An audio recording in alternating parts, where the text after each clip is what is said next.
For the Brits and for Europeans, it isn't simply about Ukraine. It's about the future of Europe, how they want Europe to look. What kind of institutions do we want to see in Europe? Here we're able to get really excellent briefings at the Royal United Services Institute, RUSI, and remember how critical geopolitics are to our everyday lives. The pilot training aspect is critical. It's not just about converting pilots onto these types to fly them, it's about learning the tactics so that they can operate as larger formations, use those tactics in order to be effective against what is a very dense surface-to-air and air-to-air threat. And that will, I'm afraid, take much longer than the couple of months that are being discussed at the moment. The critical question, therefore, is can winter conditions be used to continue to attrit the Russian army so that they have to replace their troops in theatre?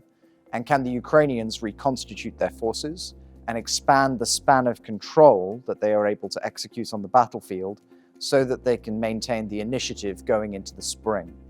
A big question, I think, on everyone's mind is what is going to happen in Russia.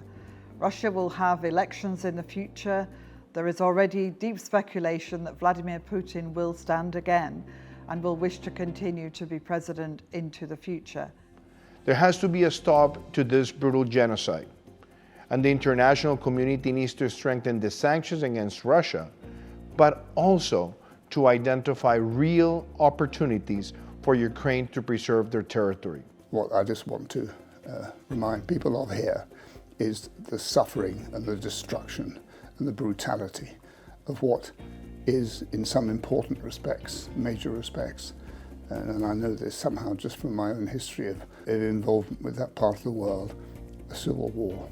The Wilson Center as a global institution, one that looks across the regions, makes those connections, and shows how that vibrant dialogue between the UK, the US, other regions in the US, Europe and the US, can be directed productively toward these global challenges.